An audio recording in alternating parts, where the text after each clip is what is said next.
Greetings, children. This is the second story from The Lost Spring. This is for Cbse class 12 students. I want to drive a car. The first story is about Sahib and his rag picking army. Now, the story of another child. Mukesh insists on being his own master. The writer Anish Jung takes another boy from another area of the suburban Delhi. Here it is Mukesh. He insists on. Insist on means to hold up a claim. To hold up a claim, that is the meaning of insist on. Being his own master. Simply it says that Mukesh wants to be his own master. I will be a motor mechanic. For that, his determination is he wants to be a motor mechanic. He announces. He announces means he declares. He says he wants to be a motor mechanic. Do you know anything about cars? I ask.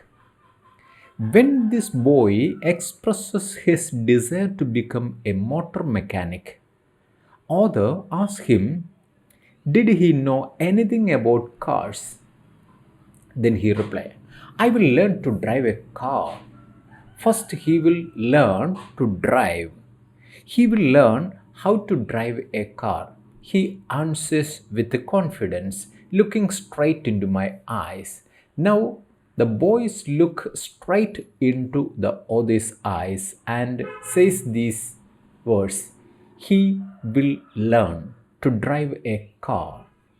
Look at the next sentence. His dream looms like a mirage amidst the dust of streets that fill his town, Firozabad. So, in the first section, we went to Simapuri, and here it is Firozabad. So, this boy's Mukesh's dream looms like. His dreams looms. Looms means it remains there unclear. Like the dream is seen through a fog. That is looms. His dreams looms like a mirage. Look at the meaning of mirage.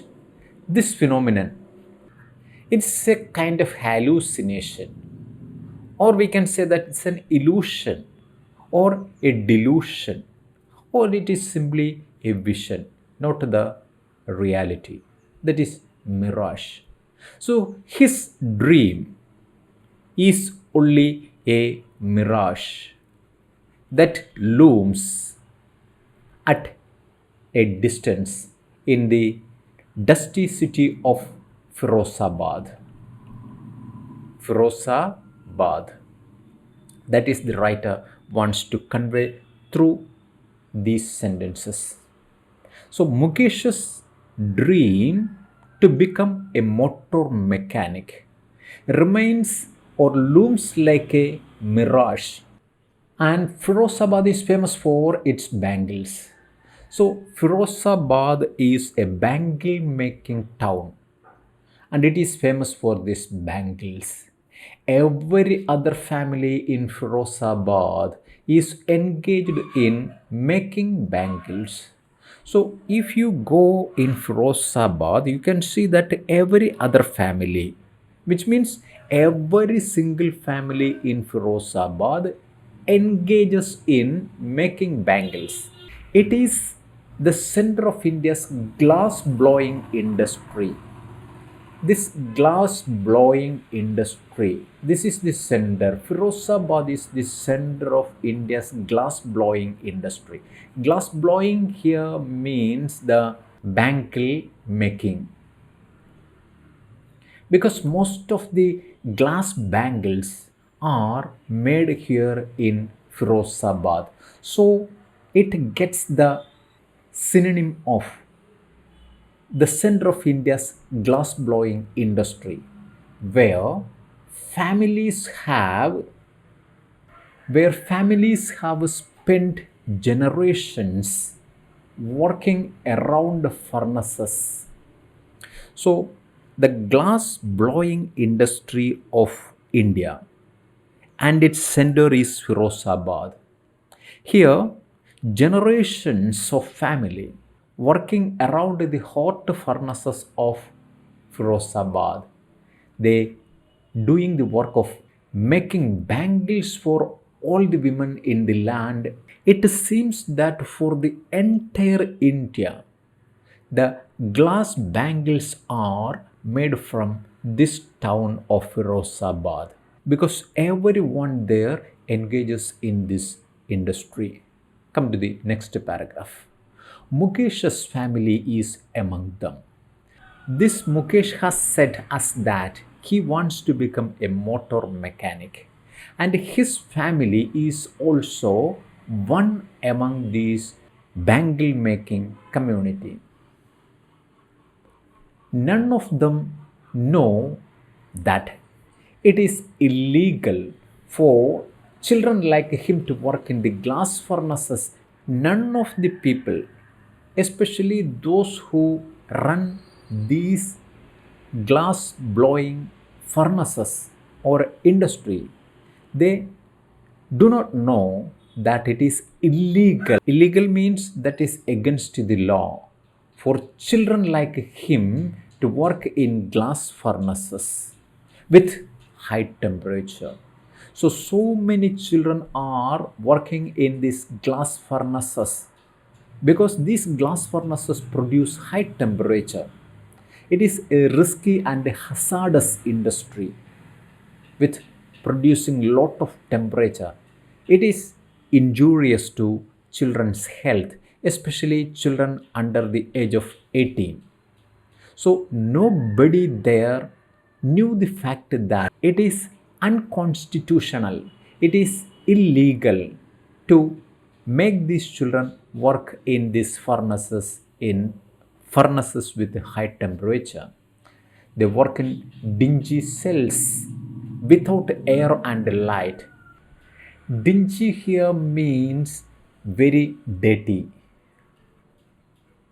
or you can also say that is shabby. Very dirty and shabby. Cells. Cells means halls without air and light. These furnaces kept in very dirty halls without a proper airing or lighting system, that the law if enforced. So if the law is enforced here means took in force, could get him and all those 20,000 children out of the hot furnaces where they slog their daylight hours. So if the law was implemented there, you can release around 20,000 children. The writer says us that in these dangerous and hazardous industry, around 20,000 children are still working in these furnaces, hot furnaces, where they slog their daylight hours. Slog here means spend their daytime in this tedious work.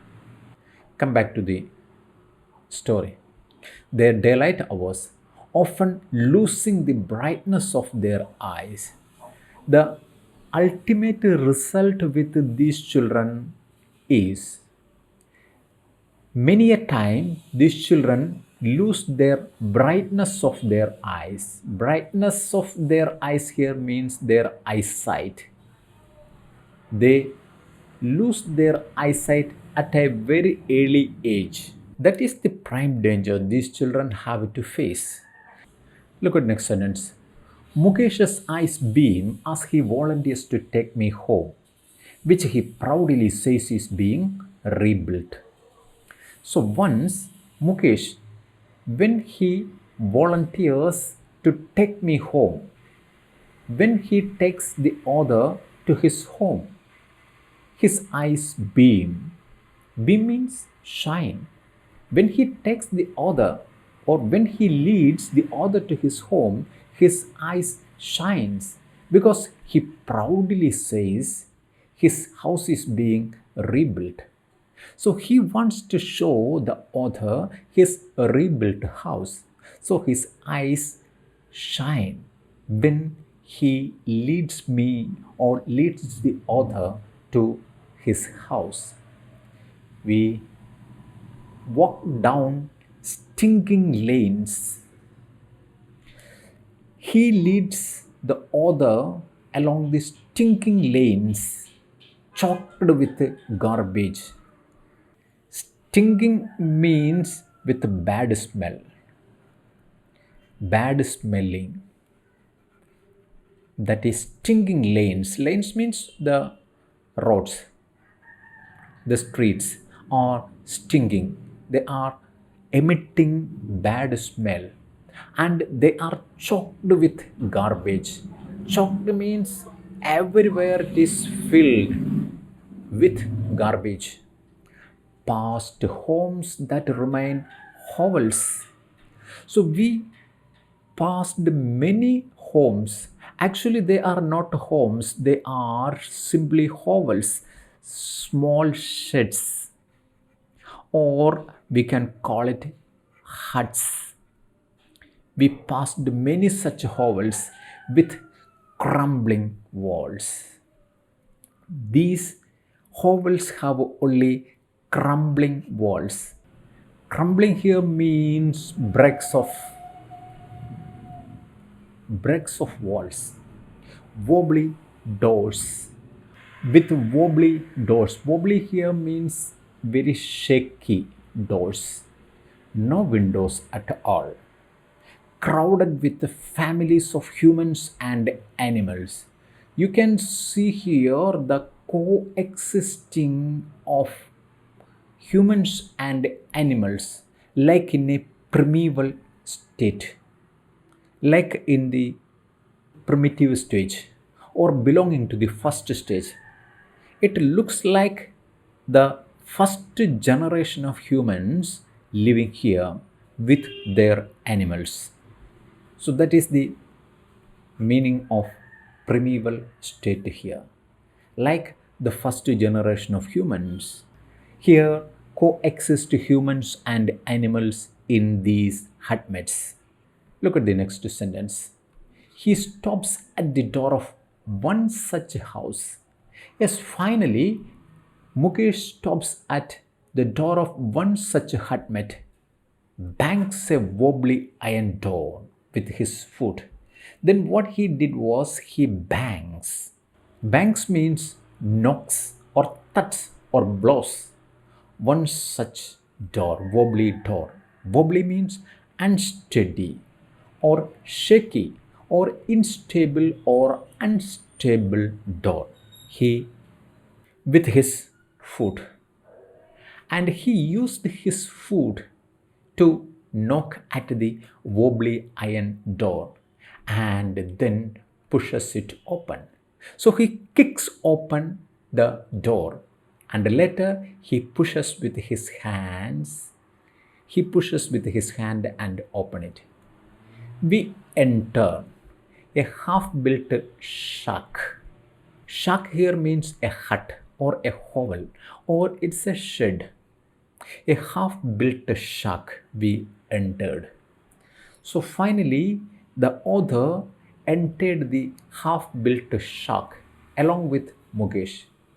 In one part of it, touched with dead grass, its roof was made of dead grass, and in that part is a firewood stove over which sits a large vessel, and in the firewood stove there sits a large, sits here means places,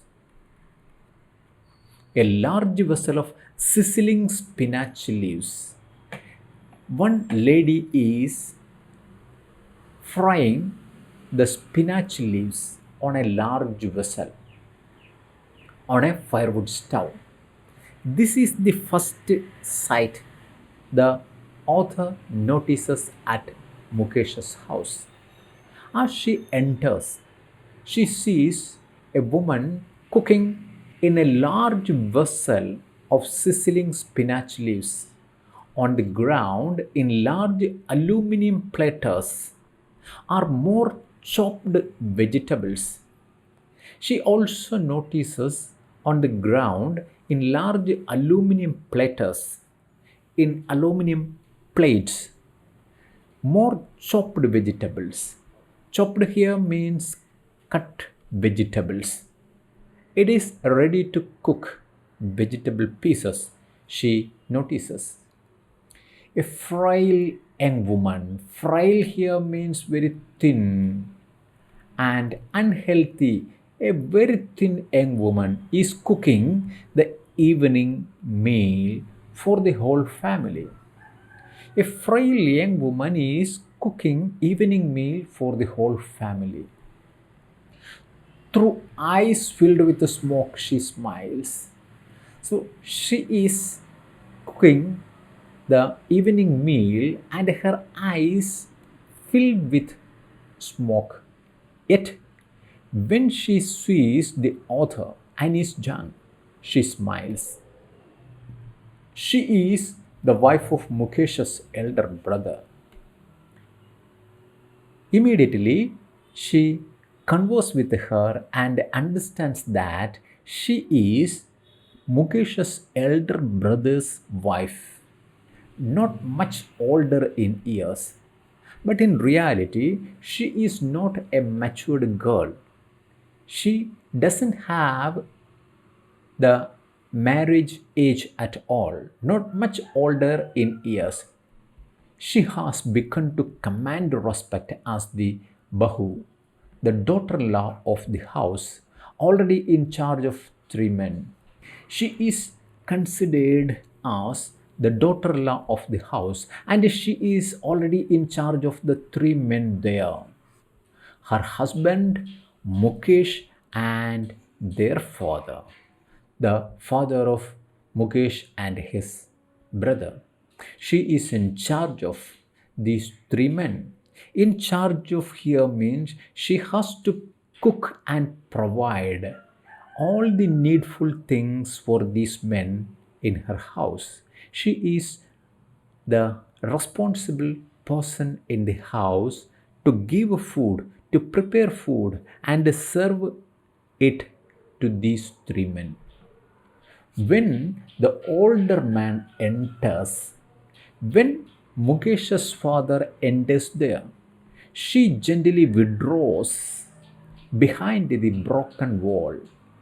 Immediately, the writer noticed one thing that as this Mukesh's father enters there, this lady, this woman withdraws behind the broken wall and brings her veil closer to her face. Immediately, she covers her face with the veil. Veil means the covering, the mask, or the shroud, the head covering cloth she used. As custom demands, daughter in law must veil their faces before male elders. This is the custom, this is the tradition. The tradition demands that daughter in law, if a daughter in law is in a house, she must veil her face before the male elders, whether it is father in law or husband's elder brothers, whoever it is, or any uncle, their presence does not allow the daughter in laws to show their face even inside the four walls of their house. They are forced to veil their faces before the male elders. This is the custom, a custom that remains very early in the human evolution period, that still remains with these people. In this case, the elder is an impoverished bangle maker. Here, the elder Mukesh's father, he is an impoverished bangle maker. Impoverished means very poor man, a penniless man, an underprivileged man.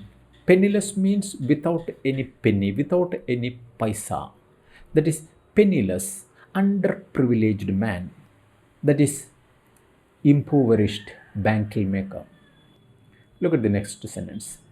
Despite long years of hard labor, first as a tailor, then a bangle maker, he has failed to renovate a house. This impoverished bangle maker, Mukesh's father, despite years of hard labor, in spite of he did hard labor throughout his life. First, he started his career as a tailor, then a bangle maker. Yet, he has failed to renovate a house. Renovate means renew or recondition or repair.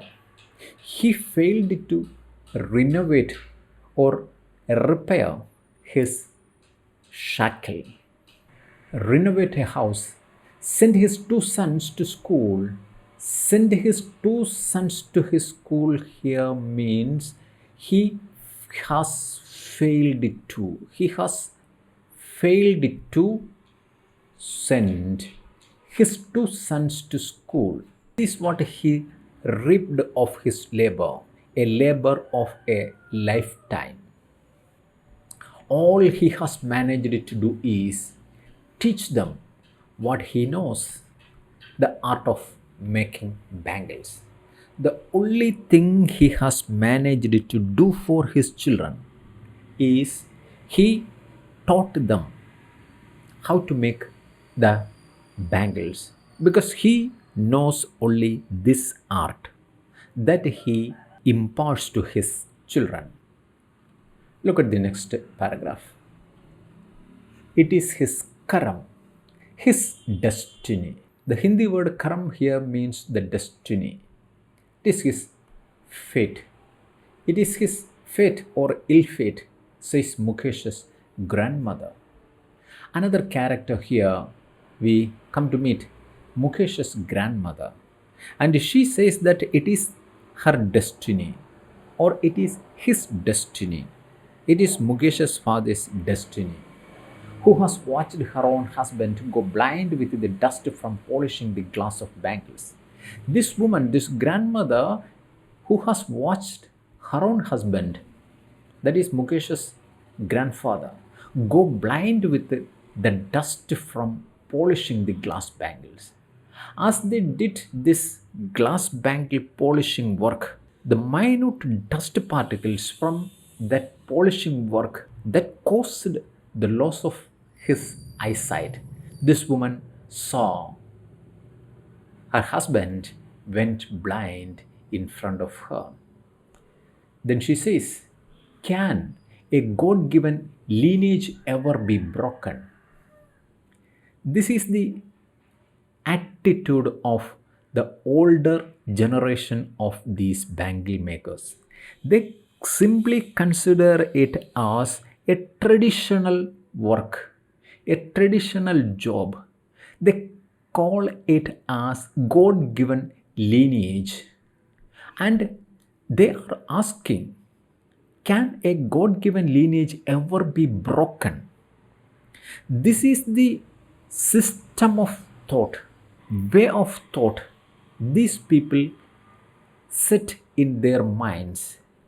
They are not able to come out of this menial thought of their work as a God given lineage. They are forced to do it even though it is not beneficial, even though it is not capable for them to make at least a decent house, because they consider it as a God given lineage. Lineage means a family, an ancestry, a descent, a God given descent. They simply consider it as a God given lineage, so they can't break it. This is what they can maximum think about, or they can explain away their perpetual state of poverty. They consider it as a God given lineage and they can't break it. She implies. Implies means suggests or hint at or indicates. The old woman the old woman indicates. Born in the caste of bangle makers, they have seen nothing but bangles. So these people born in a caste, the caste of bangle makers, they have seen nothing but bangles. They have seen in their life only bangles. In the house, in the yard, in every other house, every other yard, every street in Firozabad. They see only these bangles. So their world is limited with this bangle making community. As they born in the caste of bangle makers, they simply consider it as a God given lineage and they can't break it. They can't do any other work other than this, even though it is not profitable even for their three-time food. This is the thought of the older generations of this community, especially the thought of Mukesh's grandmother. She simply considers the bangle making as a God given lineage and they can't ever break it. Spirals of bangles. Spiral means in the shape of in encircling way. Spirals of bangles in sunny gold, paddy green, royal blue, pink, purple, every color born out of the seven colors of the rainbow. You can see heap of bangles in different colors like a sunny gold, paddy green, royal blue, pink, purple, every color that you can create out of the seven colors of the rainbow. Lie mounds. Lie mounds in here means lie in heaps in the unkempt yards. Unkempt here means the shabby, the untidy and disorganized courtyard of their houses. In their unkempt yards, yards here means courtyards, are piled on four-wheeled handcarts. You can see the lanes, the streets of Firozabad filled with handcarts, and these handcarts of four-wheeled handcarts carry with piles of bangles pushed by young men along the narrow lanes of the shanty town. One can see the four-wheeled handcars filled with mounds of bangles and pulled by young men along the narrow lanes of the shanty town. Shanty town is in a suburb area where poor people live in roughly constructed dwellings. Dwellings means houses. Roughly built houses. The picture will tell you how a shanty town looks like. The shanty town. And in dark hutments, without any light, in these hutments, in these sheds, next to lines of flames of flickering oil lamps. You can see in these hutments two lines of flames of flickering oil lamp. People sit in a line with lighted oil lamps, flickering oil lamps. Sit boys and girls with their fathers and mothers, welding pieces of colored glass into circles of bangles. Every other family in Firozabad, even the children and their parents and grandparents, sit in a row in front of flames of flickering oil lamps and they are welding pieces of colored glass into circles of bangles. Their eyes are more adjusted to the dark than to the light outside. It indicates that most of their daytime they spend in front of these flickering oil lamps doing their welding work. They are welding the different colored glass into circles of bangles. They never move away from this work. So their eyes are adjusted to the darkness than the light outside. That is why they often end up losing their eyesight before they become adults. So, some children may lose their eyesight even before they become adults because their entire childhood they spend inside these helmets in front of the flickering oil lamps, welding these glasses into bangles. So, when they reach at the adulthood, they may lose their eyesight. This is the fourth video lesson on Lost Spring. The other previous links are given in the description box. You can click and watch it. For more such CBSE lessons, subscribe the channel and press the bell icon. Don't forget to share this video with your friends. Thank you for watching till the end.